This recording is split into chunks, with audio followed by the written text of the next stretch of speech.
मई की वो रात उमस भरी थी, लेकिन लखनऊ दिल्ली हाईवे पर अचानक मौसम ने करवट ली और तेज हवाएं चलने लगी। सौरभ अपनी सफेद ऑडी में बैठा स्टीयरिंग पर उंगलियां थपथपा रहा था। कुछ ही देर में तेज हवाएं और तेज हो गई और बारिश भी होने लगी। रास्ता एकदम सुनसान था, अंधेरी रात, और बारिश में बस गाड़ी की हेडलाइट ही दिखाई दे रही थी। तभी सौरभ का फोन बजा। ये फोन कॉल उसकी पत्नी रिया का था। सौरभ ने ब्लूटूथ से कनेक्ट किया। सौरभ, आप अभी कहाँ हो? न्यूज़ में दिखाया जा रहा है कि हाईवे पर एक पुल टूट गया है और भारी बारिश की वजह से रास्ता डाइवर्ट किया गया है। हाँ पता है, गूगल मैप मुझे एक पुराने गांव के रास्ते से ले जा रहा है। थोड़ा सुनसान है पर शॉर्टकट है, करीब 60 किलोमीटर बच जाएंगे। इतना कहकर सौरभ ने गाड़ी का एक्सीलेटर दबाया और गाड़ी हाईवे से एक पतली रोड की तरफ मोड़ ली। क्या हाईवे के किनारे वाले गांव के रास्ते से? इतनी रात में सेफ नहीं होगा। तुम कोई ढंग का रूट लेना please. Yes baby, don't worry, 1 घंटे में पहुंच जाऊंगा। Okay bye. सौरभ ने फोन काट दिया और घर पहुंचने के लिए गाड़ी की स्पीड और बढ़ा दी। रोड के चारों ओर घना जंगल था, सड़क कच्ची थी और दोनों तरफ घने पेड़ थे। अचानक सौरभ की कार के बोनट से धुआं निकला और इंजन एक झटके के साथ बंद हो गया। शिट, अब इसे क्या हुआ? उसने बार बार चाबी घुमाई पर इंजन बेजान रहा। उसने फोन निकाला तो देखा कि नेटवर्क तो नो सर्विस दिखा रहा था। बाहर अंधेरा इतना घना था कि उसे अपनी ही उंगलियां दिखाई नहीं दे रही थी। क्या करूं? ना तो गाड़ी स्टार्ट हो रही है, ना ही यहां कोई दिख रहा है जिससे कुछ मदद मांग सकूं। परेशान सौरभ चारों ओर देख रहा था पर सिवा सन्नाटे के वहां कोई ना था। तभी बिजली कड़की। उस रोशनी के एक पल में सौरभ ने देखा कि सड़क से कुछ दूर एक बड़ा सा लोहे का दरवाजा है और उसके पीछे एक शानदार बंगला खड़ा है। वो बंगला काफी पुराना था, लेकिन उसकी बनावट किसी महल जैसी थी। अजीब बात यह थी कि उस पूरे वीराने में सिर्फ उसी बंगले की ऊपरी मंजिल की एक खिड़की से हल्की पीली रोशनी आ रही थी। लगता है यहाँ कोई रहता है, मुझे मदद मिल जाएगी। सौरभ ने छाता निकाला और भारी कदमों से उस बंगले की तरफ बढ़ने लगा। सौरभ जल्दी से अंदर गया। वो मेन गेट पर पहुंचा और उसने तेजी से आवाज लगाई, कोई है? कोई है? Help me. सौरभ ने 2 बार आवाज दी पर सामने से कोई जवाब नहीं आया। सौरभ दरवाजे को धकेलकर अंदर घुसा। अंदर का नजारा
क्या मैं आपका फोन यूज कर सकता हूँ?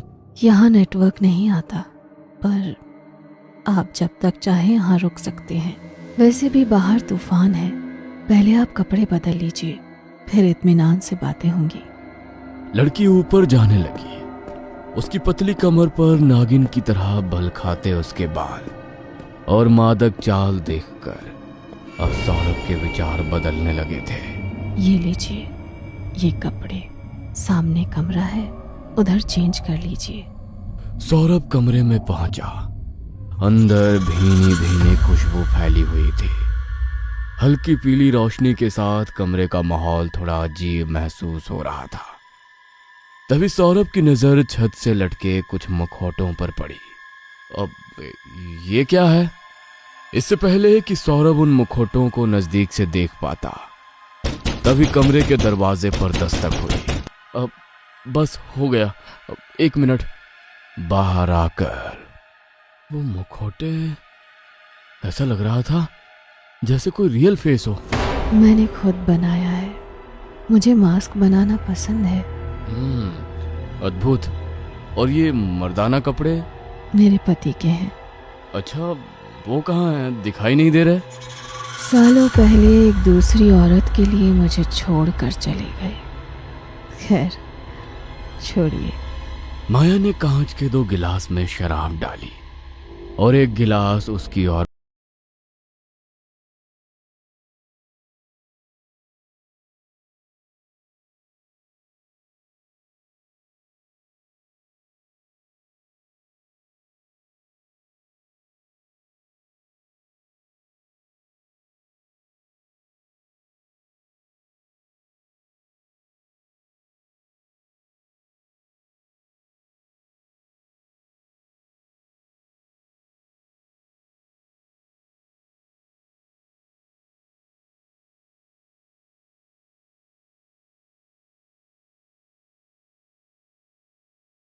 माया की बात सुनकर सौरभ अपनी चेयर से उठा और माया की ओर आगे बढ़ने लगा, लेकिन नशे में उसके कदम डगमगा गए। आइए, आपको कमरे में छोड़ देती हूँ, आप बहक रहे हैं अब। माया सहारा देकर उसे साथ वाले कमरे में ले गई और बिस्तर पर लिटाकर अपने कमरे में लौट आई।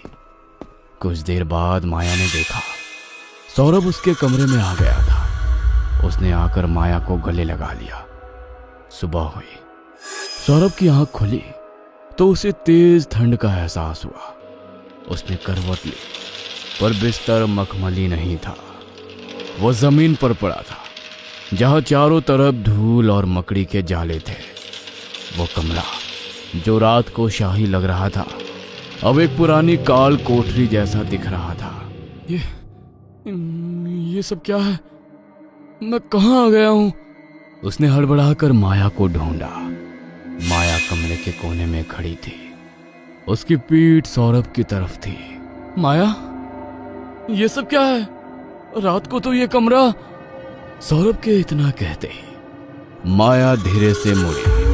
सौरभ की चीख निकल गई। उसका आधा चेहरा गायब था, आंखों की जगह सिर्फ काले गड्ढे थे और उसके हाथ की उंगलियां नुकीले नाखूनों में बदल चुकी थी। तुमने सोचा कि तुम मुझे हासिल करोगे।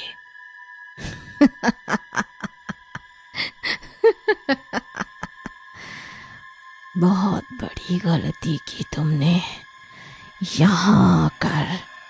तुम यहाँ अपनी मर्जी से आए थे, लेकिन जाओगे मेरी मर्जी से।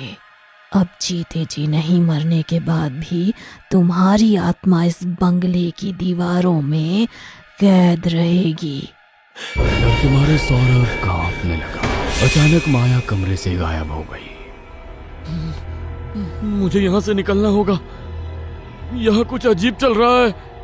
लेकिन सौरभ हैरान रह गया था, क्योंकि वहां ना कोई दरवाजा था और ना ही खिड़की। हर तरफ बस दीवारें ही दीवारें नजर आ रही थी। वहीं दूसरी ओर शहर में रिया का बुरा हाल था। वो रात भर सौरभ को फोन करती रही, पर उसका फोन बंद था। आधी रात बीत गई थी। रोते अचानक रिया की आंख लग गई थी। चारों ओर घना अंधेरा था। रिया अपने पति का नाम पुकारते हुए कमरे में दाखिल होती है तो सामने उसे एक डरावनी औरत उसके पति का खून पीती नजर आती है। सौरभ, मेरे सौरभ को कुछ खतरा है, कुछ हुआ है उसके साथ। मैं क्या करूं भगवान? तभी रिया के फोन पर एक मैसेज फ्लैश होता है। मैसेज पर लिखा था, रिया कच्चे रास्ते पर एक बंगले के पास मेरी गाड़ी खराब हो गई है। मैं उसी बंगले में फंस गया हूँ, प्लीज मुझे बचा लो। इसका मतलब मेरा अनुमान सही था। रिया सौरभ के बताए एड्रेस पर पहुंची, लेकिन वहां ना तो उसके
और मंत्रों का उच्चारण करते हुए रिया उस वीराने में पहुंची। उसने बाबा के बताए अनुसार भस्म हवा में उड़ाई तो सामने उसे एक बंगला नजर आने लगा। वो पागलों की तरह अंदर दौड़ी। अंदर बंगला एकदम वीरान नजर आ रहा था, जैसे बरसों से किसी ने एक कदम तक ना रखा हो। हर तरफ धूल, मिट्टी और गंदगी दिखाई दे रही थी। रिया ने पूरे बंगले का चप्पा चप्पा छान मारा, लेकिन उसे सौरभ दिखाई नहीं दिया। वो वापस जाने को मुड़ी ही थी कि उसे सौरभ की कराने की आवाज सुनाई दी। सौरभ, कहाँ हो तुम? नजर क्यों नहीं आ रहे? बाबा ने कहा था कि इनको मदद से सब साफ नजर आने लगेगा। रिया ने मंत्र पढ़कर भस्म फूंकी तो उसे सामने कमरे में सौरभ जमीन पर पड़ा हुआ नजर आता है। उसका शरीर सूख कर कांटा हो गया था। चारों ओर सीलन और गंदगी फैली हुई थी और सौरभ के आसपास कई सारे शव पड़े थे। रिया, मुझे बचा लो, मैं मर जाऊंगा, बचा लो मुझे। तुम घबराओ मत, मैं तुम्हें लेकर जाऊंगी, सब ठीक हो जाएगा। रिया का इतना कहना था कि चारों ओर पूरे बंगले के सभी दरवाजे तेजी से बंद होने लगी। वो पिशाचनी माया रिया के पास आई। रिया उसका भयानक रूप देखकर बुरी तरह डर गई, पर तभी उसे तांत्रिक की याद आई। अगर आज वो डरी तो अपने पति को नहीं बचा पाएगी। इतना सोचकर रिया ने अपनी पर्स से जल निकाला और उस माया पर छिड़क मंत्रों से अभिमंत्रित भस्म उसके ऊपर फेंक दी। उस भस्म के प्रभाव से माया जोर जोर से चिल्लाने लगी, जैसे उसे किसी ने तेजाब से जला दिया। रिया ने फिर जल्दी से सौरभ को उठाया। तभी सौरभ के पैंट के जेब से उसका फोन गिर पड़ा और उसमें एक वीडियो प्ले हो गया। ये वीडियो उसी रात का था जब सौरभ ने माया के साथ रात बिताई थी। ये क्या है?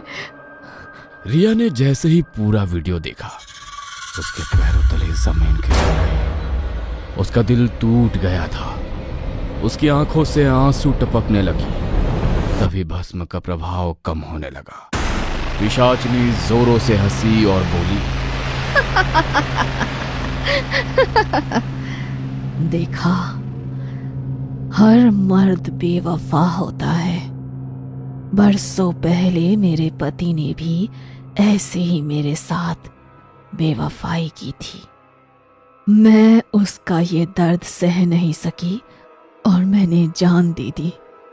मरते समय मेरी यही इच्छा थी कि बेवफा मर्दों को मौत की सजा मिलनी चाहिए, और शायद उसी कारण मरकर भी मुझे शांति मिली।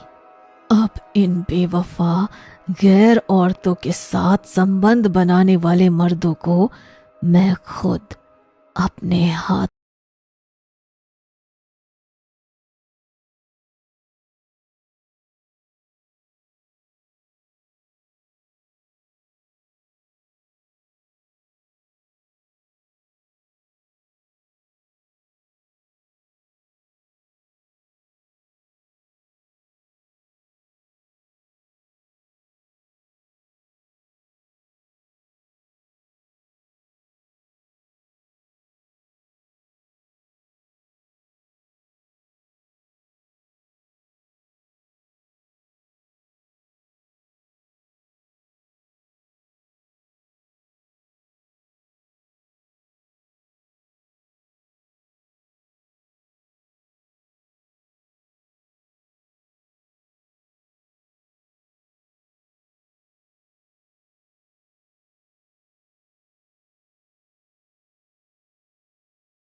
कहते हैं हर अमावस को माया नए शिकार का इंतजार करती है।